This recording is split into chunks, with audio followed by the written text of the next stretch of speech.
किंचन दास के कंठ में आ, यह किंकर दान महामतिमा, कृपा करि मोहि आए जो, आय खुशी जगमन में मति बेगी मोरि छुड़ाओ जो, पवन कुमार उदारन प्रभु कृष्ण कथा सरसाई जो, यह कृष्ण चरित्र विचित्र पवित्र, शुभानिशयानि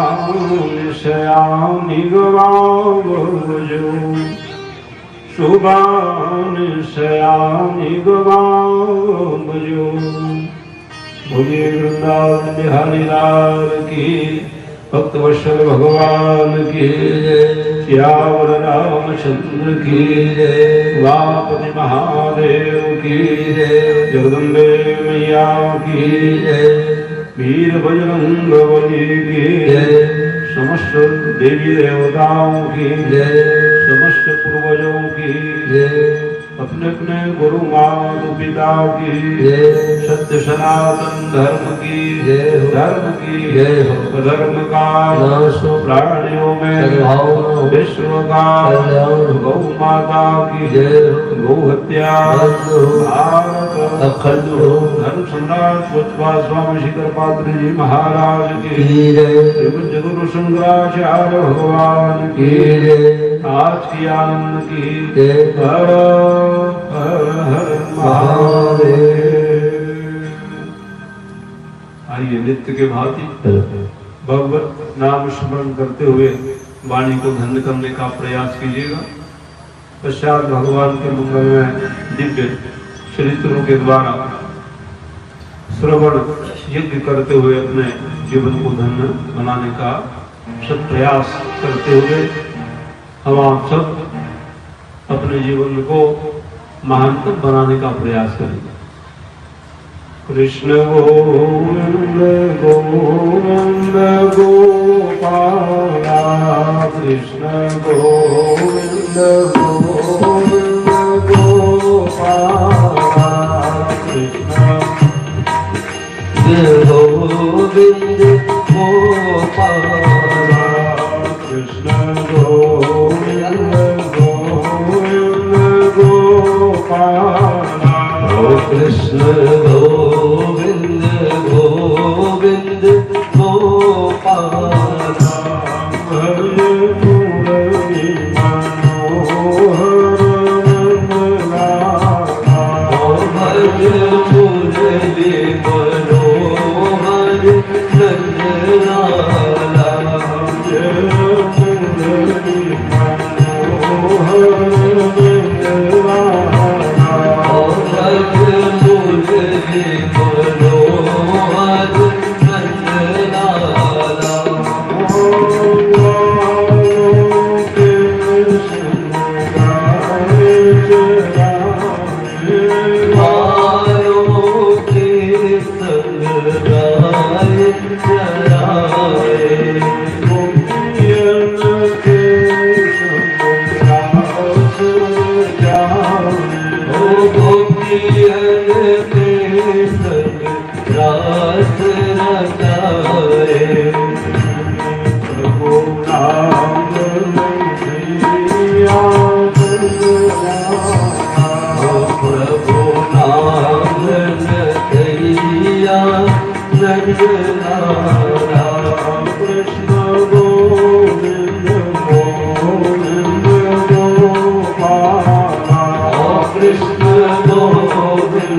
गोविंद गोपाला, हरे मुरली मनोहर नंदलाला, हरे मुरली मनोहर नंदलाला। बोलिए भक्तवत्सल भगवान की। प्रमादितादरणीय विप्रविंद, याज्ञवृंद, असरन सरन करुणा वरुणालय बाकी बिहारी के पाद पंकज में प्रेम करने वाले भगवत कथा के अनुरागी अभिनाथ महासज्जनों, श्रीमद् भागवत महापुराण के दिव्यतम सोपान को आयोजन करने वाले तिवारी परिवार के सभी समूह में सदस्य वृंद, आए हुए अतिथि वृंद, वार्डवासियों, नगरवासियों, क्षेत्रवासियों तथा श्रद्धामयी वात्सल्यमयी भक्ति सत्य स्वरूपा माताओं, बहनों, प्यारे बच्चों, भगवान के दिव्यतम श्री चरणारविंद में भागवत महापुराण का यह दिव्य द्वितीय पुष्प समर्पित करते हुए व्यास फिर से अनंत कामना है कि आप सब लोगों को जीवन में भगवत भक्ति का प्राकट्य हो और भक्ति करते हुए अपने जीवन में आह्लादित होकर के जीवन को धन बनाते रहिए। इस पवित्र भावना के साथ में आइए मन को ले चले, क्योंकि मन बड़ा ही चंचल है और चंचल मन को समाहित करने के लिए भगवान नाम स्मरण कथा परम आवश्यक है। चंचल मन कृष्ण प्रमाथि बलम दृढ़। चंचल मन है, बहुत चंचल, यहाँ बैठे हो और कहीं चल जाएगा, बहुत उसको नुगामी बना है ऊपर मन को, और मन कहीं भगवान के चरणों में आप समाहित कर दे, जीवन सार्थक हो जाता है। तो जीवन जो मिला भगवान ने हमको आपको दिया, क्यों दिए? तो जीवन धन, जब ईश्वर को जान जाओ, पालो तो जीवन धन्य। जीविका जीवन के लिए हो सकता है, कमाओ ठीक है जीवन, लेकिन जीवन क्यों है? तो कहे भगवान को जानने के लिए, पाने के लिए तो जीना सार्थक माना गया है। इसलिए जीव तत्व जिज्ञासा, जीते जीते भगवान को जानने की जिज्ञासा जीव मात्र को होनी चाहिए, ताकि हम उनके हैं बिछुड़ न जाए, तो आपका हमारा सबका जीवन मंगलमय हो जाए। तो जीवन को भगवान के चरणों में समर्पित करते हुए आइए ले चले भगवान की कथा। कल श्रवण कर रहे थे महात्मा की कथा। महिमा को जानने से ही प्रेम होता है कि जाने बिनान होई प्रतीति, बिनु परितीति होई नहीं प्रीति। महिमा को जानो तो प्रेम बढ़ेगा। तो प्रेम जो है भगवान को पाने की विशेष विधा है।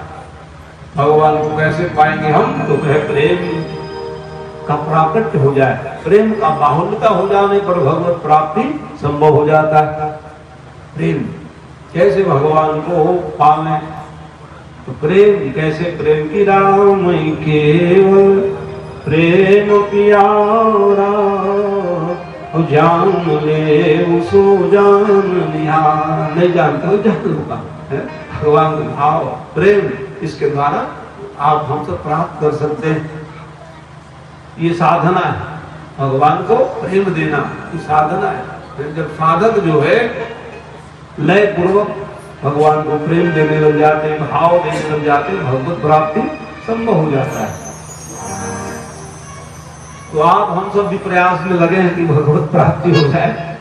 जीवन की सार्थकता तो वही है, भगवत सम्मिलन हो जाए, उनकी कृपा बरस जाए। तो वो भागवत की महिमा में आप जब श्रवण कर रहे थे, बड़े बड़े ज्ञानी भी तो गोता लगाते लगाते धन्य हो गए। देवता भी अपने आप को जीवन में धन्यता का अनुभव किए। फिर आप श्रवण कर रहे थे, वासना से बंधे हुए अजामिल भी मोक्ष के अधिकारी हो गए। यहाँ तो कोई भेद है ही नहीं है कि वो ज्ञानी व्यक्ति अथवा अज्ञानी व्यक्ति, जो आ जाए शरण में उसको उतार देते हैं। ये नियम है। ये ज्ञानी लोग भी महान बन गए, अज्ञानी भी चांडालवत कर्म करने वाले भी तर जाते हैं, नीच कर्म करने वाले भी तर जाते हैं। भगवत भक्ति में जब लग जावे तो उसका जीवन सार्थक माना गया। वहाँ भेद नहीं है, सनातन में भेद नहीं है कि कौन कहाँ जन्म ले, कौन क्या कर रहे, नहीं। आप यहाँ पर भगवत चिंतन मन स्मरण करेंगे तो उसका विशेष लाभ है। उसी प्रकार से आइए, जैसे श्रीमद् भागवत महापुराण में दिव्य मंगलाचरण का यहाँ प्रकट हुआ, कल श्रवण कर रहे। सच्चिदानंद रूपाय विश्वोत्पत्त्यादि हेतवे तापत्रय विनाशाय श्री कृष्णाय वयं नमः। यह कृष्ण का नाम ले दिया, कृष्ण का नाम है महात्मा में, लेकिन भागवत के मंगलाचरण में सत्यम परम धीमहि कह दियो। क्यों कह दिए बाबा, वहां क्यों नाम नहीं लिए? तो कहा एक किसी देवता के नाम ले देते तो कहे वो तो उन्हीं के हैं। सत्यम परम धीमहि, तो सत्य तो है, जीवन में जान लो, सत्य ईश्वर है, सनातन है। तो आप जैसे कितनों भी नास्तिक व्यक्ति हो, कहेंगे नहीं नहीं हम नहीं मानते जी, तो मानना तो पड़ेगा। कैसे मानेंगे? कहे मैंने सत्य बोलोगे कभी कभी।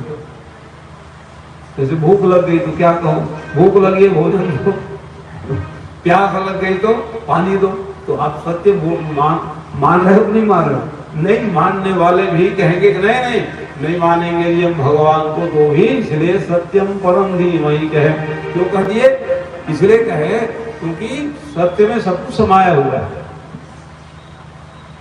इस कारण से एक किसी देवी देवता का नाम ले देते, दिव्या परम धीमहि, विष्णु परम धीमहि, शिवम परम धीमहि, तो कहते कि विष्णु भगवान के ही है कथा, सत्य लिए नहीं है कहने लग जाते। इसलिए कहे भैया सत्य को तो सभी लोग मानते हैं, इसलिए आ जाओ उनके शरण में। जन्माद्यसो, देखो क्या लिख रहे हैं आप, जिसका भगवान के 3 महान महत्वपूर्ण है, जिसका भगवान का प्राकट होना, भगवान का धाम और भगवान का लीला। भगवान के धाम बड़े दिव्य, धाम जाओ तो फिर इधर धाम आने का मन नहीं कर रहा और उसकी लीला बड़ी दिव्य है, और फिर भगवान का स्वरूप तो और बड़े दिव्य है। तो ऐसे भगवान को क्या कह रहे हैं? सत्यम परम धीमहि, जिसका प्राकट्य होना माने जिसका भगवान को प्रकट होते। जन्माद्यसो विद्वादिस्वरत स्वादते जविज्ञ स्वरा तेनो ब्रह्मया वियादि कवे मोयन्ति सूरय तेजो वारविदं विनमय यत्रो दृशरोर्महां नाम्नां स्वस्तिस्वहस्रस्फुकं सत्यम परम धीमहि। आखिरी सत्यम परम धीमहि का ये भगवान है, ब्रह्म है, और जिसका लीला धाम परात्पर बड़े दिव्य है। ऐसे भगवान को हम नमन करते हैं, कहे प्रणाम करें। नारायण नमस्कृत्य नरं चैव नरोत्तमं देवीं सरस्वतीं व्यासं ततो जयमुदीरये। प्रार्थना करने लगे भागवत में।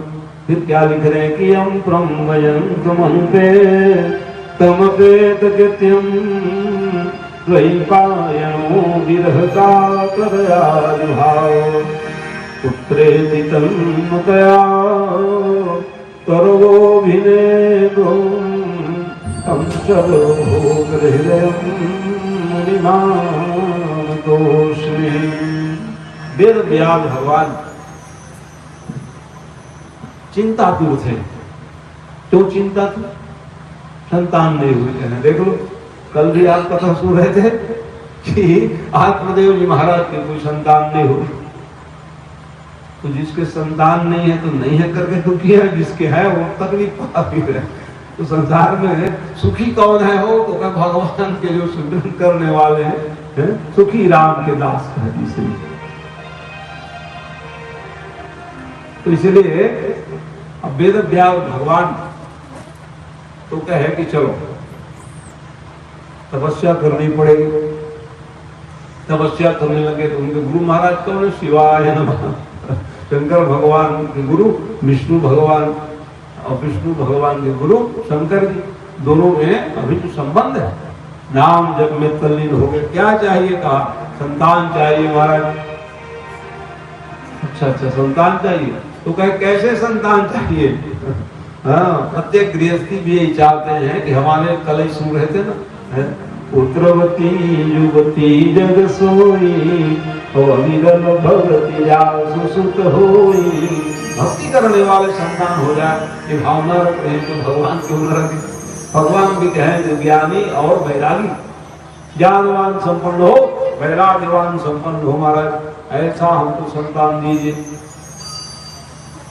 तो कहते को जो ज्ञानी है तो कभी वैरागी नहीं रहते, और वैरागी है तो ज्ञानी ने आशा मांग दी आपने कहा, अब भाई तपस्या किए रहेंगे जरूर उसका फल तो मिलेगा, चाहे मानव करे, दानव करे या देवता करे, फल तो मिलना। जाओ खास तो आपके घर बालक होंगे, कह दिए। चिंतित हो गए, वरदान दे तो दिए भगवान जो है, और जैसे ही वो कहे कि अब किनको हम वेद व्यास भगवान के यहाँ संतान के रूप में परिणित करें, चिंतित हो गए भगवान शिव जी। भगवान स्वयं चिंतित हो जाते हैं, किनके लिए?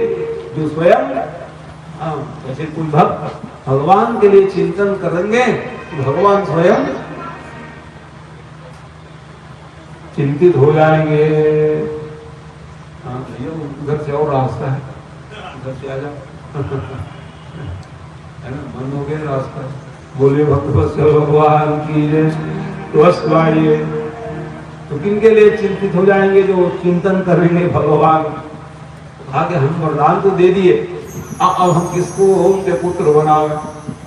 इसलिए भगवान ने विचार किया दिव्य ज्ञान को। तो पार्वती मैया जिज्ञासा करी एक दिन कि महाराज कथा सुनाइए। कहा वाह, ये एक बार हम कथा वो भूल जाओ था, सती के रूप में कथा नहीं सुन पाई, और अब कह रही कथा सुनूंगी करके। नहीं वो अब भूल जाओ उसको, अब हम पार्वती बन जाएंगे। पार्वती का मतलब क्या है? पार्वती माने श्रद्धा है। हाँ? भगवान शंकर को है विश्वास है।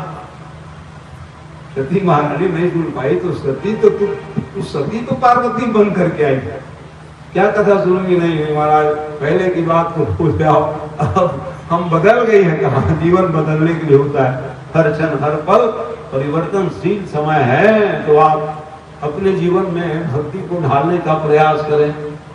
गलतियां किसे नहीं हो जाती भाई हाँ, गलतियों को सुधारो तो आगे महान बन जाओगे। ऐसी स्थिति में अच्छा तब वो भगवान कहने लग गए कि बाबा सत्संग करने की जिज्ञासा जो करते हैं वो धन्य हो जाते हैं। कि धन्य धन्य गिरिराज कुमारी। अब तो धन्य हो गई पार्वती है। क्यों धन्य हो गई? क्योंकि भगवान की कथा सुनने की जिज्ञासा कर दी तूने। इसलिए सत्संग की महिमा है, सत्संग की यही महिमा है, दुर्लभ चीज है। तो ऐसे सत्संग में तो कहे कि अमृत की कथा भगवान शंकर सुना रहे, तो कहे देखो ये ऐसा कथा है कोई सुन न पाओ, कोई जीवात्मा नहीं रहे, ऐसा हम कथा सुनाएंगे। अच्छा ठीक है, हम दो ही रहेंगे। ऐसे ताली बजाए सब जीवात्मा भगे, चलो बहुत हम दिव्य ज्ञान दे रहे। कथा प्रारंभ हो गई, पार्वती मैया सुनने भी लग गई। तो बाधक क्या है? नींद आ जाए कथा सुनते सुनते कहीं नींद आ जावे तो मामला गड़बड़ हो जाओ। झपकी तो है क्या करें? क्यों नींद क्यों आए? कई जन्म के पाप सब रहते हैं, ये भगत ही बन जाएंगे, हम रहेंगे कहाँ करते हैं लोग। इसलिए भक्तों को सुला भी देते हैं कभी कभी, अच्छी बात हो रही और सो जाते हैं लोग। कई जीवन के कई जन्म के पाप ताप संताप सब विराजमान है। इसलिए देखो पार्वती मैया को भी नींद आ गई, लेकिन वो कथा का वो प्रवाह भगवान शंकर जी ने त्रिवन के गाए जा रहे हैं कथा को। और वो हुकारू माने हुकरुआ पहले जमाना में सब बैठे रहते हाँ ऐसा करके तो चल रहा था प्रसंग। बीच में अब समस्या आ गई, एक जीवात्मा कौन से जीव तोते के विलसित अंडे गिर गए असमय में ही घोसला से, उसमें प्राण आ गया वो कथा द्वारा। अरे तो अम्मा सो गई, हम ही करूँ तो हाँ हाँ करके वो कथा तो उन्हें आनंदित हो गए। तो फिर शंकर भगवान ने विचार किया, वो तो जान रहे सब कारण को, तो कहा अच्छा अच्छा पार्वती मैया कैसी कथा सुन रही करके नेत्र खोले तो देखे वाह वाह ये तो भैया सोने लग गई है। हाँ अगरबत्ती रख दीजिए, बस बात जला दीजिए। बोले भक्तवत्सल भगवान की है। आज आप वाला लोगों का हमको आता है ना। बोले वृंदावन बिहारी लाल की। तो वैसे समय में वो दिव्य ज्ञान को प्राप्त कर लिए, सुख सावक कहा कि बाबा अब इसको हम व्यास जी महाराज के सुपुत्र के रूप में परिणित कर देंगे, क्योंकि बड़े दिव्य ज्ञान को प्राप्त कर लिए। ऐसे संकेत दिए और व्यास जी महाराज अपने आश्रम में विराजमान। तो कहाँ पे आश्रम है व्यास जी के? बद्री धाम से और आगे जाओ, व्यास जी महाराज के दिव्य आश्रम, बादरायणी भी नाम पड़ा। तो नाम क्यों? कुछ कहते वो बद्री धाम में रहे इसलिए बादरायणी हो गए। वो वहां बेर उसका वो फलहार करते उसको, इसलिए उसका नाम बादरायणी हो गई थी। बहुत तपस्या तपो में जीवन। शास्त्रों का निचोड़ उन्होंने लिखा, अनंत शास्त्र बनाए। तो ऐसी थोड़ी साधना की, साधना क्या करते थे, बेर को खाए तो बादरायणी नाम पड़ गए उसको। ये है दिव्याश्रम जहाँ नर नारायण भगवान तपस्या किए और लक्ष्मी माँ स्वयं वृक्ष बन गई। वहां जाकर पति देव ने कहा नहीं आना हमारे साथ,